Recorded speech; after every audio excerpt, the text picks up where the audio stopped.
नमस्कार मंडळी, श्री स्वामी समर्थ. स्वागत आहे तुमचं माझ्या यूट्यूब चॅनलवरती.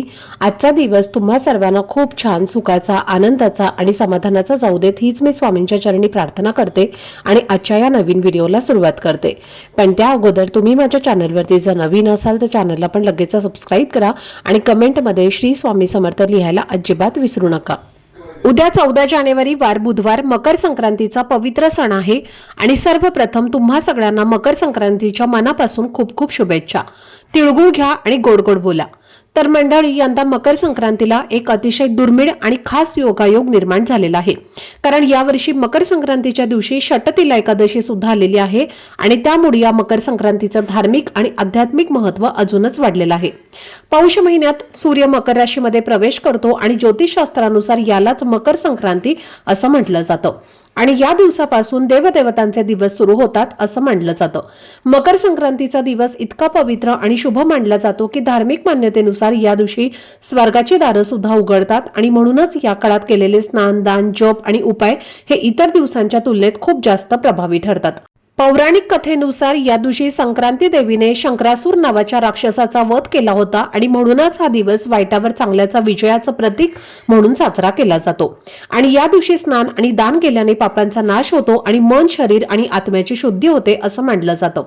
ज्योतिषशास्त्रानुसार मकर संक्रांतीचा दिवस विशेषतः त्या लोकांसाठी फार महत्त्वाचा असतो ज्यांच्या जन्मकुंडलीमध्ये शनीची स्थिती कमजोर असते, सूर्यग्रह बळकट नसतो किंवा ज्यांच्या आयुष्यात 7.5 अडचणी किंवा वाईट भोग सुरू असतात. आणि म्हणूनच अशा लोकांनी या दिवशी दान, पुण्य आणि काही विशेष उपाय नक्की केले पाहिजेत.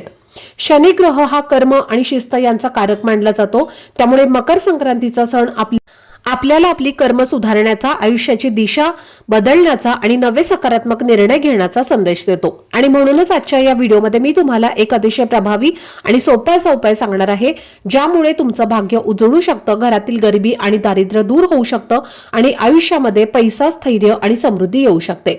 उद्या बुधवार मकर संक्रांतीच्या दिवशी कोणत्याही परिस्थितीमध्ये 1 रुपयाचं नाणं एका खास ठिकाणी ठेवा आणि असं मानलं जातं की यामुळे घरात पैसे येण्याचे सगळे मार्ग खुले होतात, लक्ष्मीची कृपा सुरू होते आणि 7 पिढ्यांचं दारिद्र्य सुद्धा कमी होतं. तर हे 1 रुपयाचं नाणं नेमकं कुठे ठेवायचं आणि हा उपाय कसा आणि कोणत्या वेळेत करायचा याबद्दलची संपूर्ण माहिती आजच्या व्हिडिओमध्ये मी तुमच्यासोबत शेअर करणार आहे. त्यामुळे व्हिडिओ हा स्किप न करता शेवटपर्यंत नक्की पहा, जेणेकरून तुमच्यापर्यंत योग्य ती माहिती पोहोचेल. आणि तुम्ही माझ्या चॅनलवरती जर नवीन असाल तर चॅनलला पण लगेच सबस्क्राईब करा आणि बेल आयकनला पण प्रेस करा, म्हणजे मी जेव्हा कधीही नवीन व्हिडिओज अपलोड करेन त्याचं नोटिफिकेशन सर्वात आधी तुम्हाला मिळेल आणि तुमचा एकही व्हिडिओ हा मिस होणार नाही. तसेच खाली असलेल्या हाईप बटनवर सुद्धा क्लिक करा. तर पहा मंडळी, आजच्या व्हिडिओमध्ये मी तुम्हाला जो उपाय सांगणार आहे तर हा उपाय आपल्या महाशिवपुराणामध्ये सांगितलेला आहे आणि हाच तो शास्त्रोक्त उपाय आहे जो अगदी सोप्या भाषेत तुमच्यासोबत मी आजच्या व्हिडिओमध्ये शेअर करत आहे. तर उद्या मकर संक्रांतीच्या दिवशी तुम्हाला काही मोठी पूजा विधी किंवा इतर गोष्टी करणं शक्य नाही झालं तरीही काही हरकत नाही, पण हा एक उपाय मात्र तुम्ही नक्की करा, कारण हा उपाय केला तर तुमचं नशीब बदलण्याची सुरुवात होऊ शकते. हा उपाय केल्याने तुमच्या घरात आणि तुमच्या मनात साठलेली नकारात्मक ऊर्जा हळूहळू दूर होते आणि तिच्या जागी सकारात्मक ऊर्जा प्रवाहित होऊ लागते. त्यामुळे घरातील वातावरण हलकं, शांत आणि प्रसन्न वाटू लागतं. ज्योतिषशास्त्रानुसार मकर संक्रांतीच्या दिवशी केलेले उपाय फार लवकर फळ देतात आणि एका साध्या उपायामुळे आयुष्याचे यशाचे अनेक मार्ग उघडू शकतात.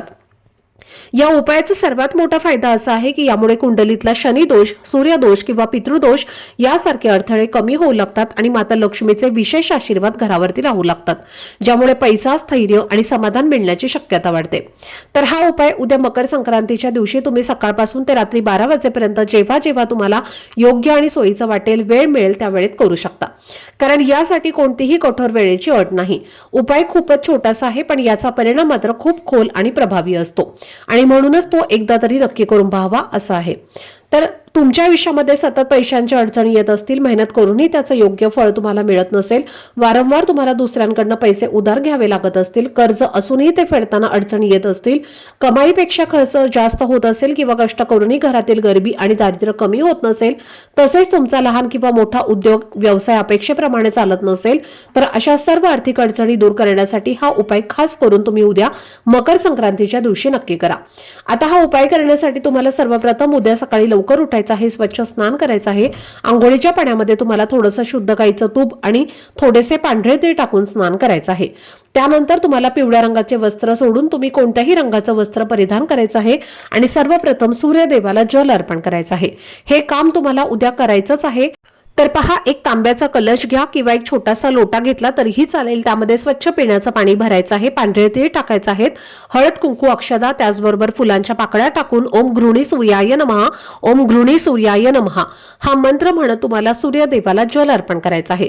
दोन्ही हात जोडून सूर्यदेवाला प्रार्थना करायची आहे की तुझ्या कृपेने घरातील गरिबी, दरिद्रता, दुःख, संकट दूर होऊ देत आणि तुझा आशीर्वाद असाच वर्षानुवर्ष माझ्यावरती राहू दे, अशी मनोभावे प्रार्थना करून देवघरातल्या देवांची विधिवत पूजा करायची आहे।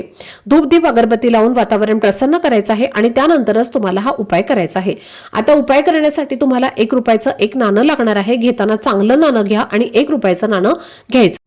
तर 5 रुपयाचं आहे ते घेऊ का, तर असं अजिबात नाही। 1 रुपयाचंच नाणं तुम्हाला हा उपाय करण्यासाठी लागणार आहे। त्यानंतर तुम्हाला थोडेसे तीळ घ्यायचे आहेत, जे पांढरे तीळ असतात तर तेच घ्यायचे आहेत आणि थोडासा गुळ घ्यायचा आहे। आपण तिळगुळाचा लाडू बनवतो तर तसा तुम्हाला तीळ आणि गुळ व्यवस्थित मिक्स करून घ्यायचा आहे आणि त्याचा लाडू तुम्हाला बनवायचा आहे। आणि ते लाडू बनवत असताना त्या लाडूमध्ये तुम्हाला 1 रुपयाचं नाणं घालायचं आहे। म्हणजे पहा, आपण संक्रांतीला तिळगुळाचे लाडू बनवतो तर ते लाडू बनवत असताना त्यामध्ये 1 रुपयाचं एक नाणं घालून त्याचा छोटासा एक लाडू तुम्हाला तयार करायचा आहे।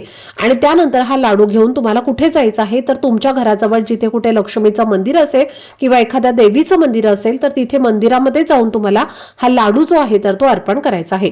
आणि सगळ्यात महत्त्वाची गोष्ट म्हणजे हा उपाय करत असताना तुम्हाला कोणालाही सांगायचं नाही, सरळ लाडू बनवायचा आहे, मंदिरामध्ये घेऊन जायचं आहे आणि तिथे अर्पण करायचं आहे। दोन्ही हात जोडून तुमच्या ज्या काही आर्थिक समस्या आहेत, जी काही गरिबी आहे, जी काही दरिद्रता तुमच्या घरामध्ये आहे तर ती दूर होण्यासाठी प्रार्थना करायची आहे। आता प्रत्येक गावामध्ये पहा, एक तरी देवीचं मंदिर असतंच, असं एकही गाव नसेल की जिथे देवीचं मंदिर नाही। जर तुमच्या गावात देवीचं मंदिर नसेल तर तुम्ही एखाद्या देवताचं मंदिर असेल, म्हणजे जसं की खंडोबाचं असेल, विष्णूंचं असेल किंवा गणपती बाप्पांचं असेल, तर असं कोणत्याही देवताचं मंदिरामध्ये जाऊन सुद्धा तुम्ही हा उपाय केला तरीही चालेल, म्हणजे हा लाडू ठेवला तरीही चालेल। पण शक्य असेल तर देवीच्या मंदिरामध्ये ठेवण्याचा जास्तीत जास्त प्रयत्न करा। तर पहा, तीळ जे असतात तर ते दारिद्र्यनाशक मानले जातात। तिळाची उत्पत्ती भगवान विष्णूंपासून झालेली आहे। संक्रांतीचा सण हा तिळाशिवाय अपूर्ण मानला जातो आणि जेव्हा आपण असा लाडू मंदिरामध्ये दान करतो तेव्हा त्या दिवशी दानाला खूप जास्त महत्त्व आहे। आणि असं म्हणतात की या दिवशी जो व्यक्ती गुप्तदान करतो, म्हणजे कोणालाही न सांगता हे दान करतो, तेव्हा त्या दानाचं त्या व्यक्तीला अनेक पटीने फळ प्राप्त होत असतं।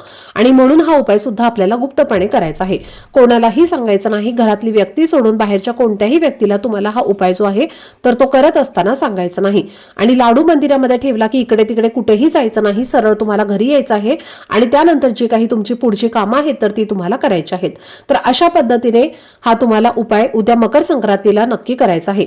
आपल्या शिवपुराणामध्ये सांगितलेला हा उपाय आहे आणि अनेक जणांनी संक्रांतीला हा उपाय केला सुद्धा आहे आणि त्याचं फळ सुद्धा त्यांना प्राप्त झालेलं आहे आणि म्हणून तुम्ही सुद्धा करा। त्याचबरोबर जर तुम्हाला शनी दोषाचा त्रास असेल, तुमच्या कुंडलीमध्ये शनी, राहू, केतू असे कोणतेही दोष असतील तर उद्या तुम्हाला शनिदेवाच्या मंदिरात तिळाच्या तेलाचा दिवा लावायचा आहे आणि थोडेसे काळे तीळ जे आहेत तर ते अर्पण करायचे आहेत। जर तुम्ही हे उद्या केलं तर शनी दोषाचा त्रास, जो काही वाईट प्रभाव आहे तर तो कमी होण्यास मदत होते। त्याचबरोबर जर तुमच्या घरामध्ये पितृदोष असेल, तुम्हाला पूर्वजांच्या शापापासून सुटका मिळवायची असेल तर उद्या मकर संक्रांतीच्या दिवशी पिंपळाच्या झाडाखाली तिळाच्या तेलाचा दिवा लावा।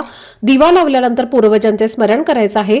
धार्मिक मान्यतेनुसार असं केल्याने पूर्वज प्रसन्न होतात आणि पापांचे परिणाम हे कमी होतात। पितृदोष हा देखील दूर होतो आणि म्हणून हा एक उपाय सुद्धा तुम्ही करू शकता।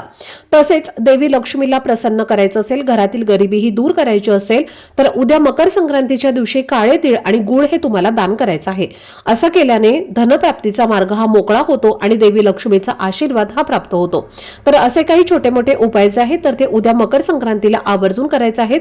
तर ही अत्यंत महत्त्वाची माहिती मला तुमच्यासोबत शेअर करायची होती। आजचा हा व्हिडिओ जर तुम्हाला आवडला असेल, माहितीपूर्ण वाटला असेल तर व्हिडिओला लाईक, शेअर आणि चॅनलला सबस्क्राईब नक्की करा।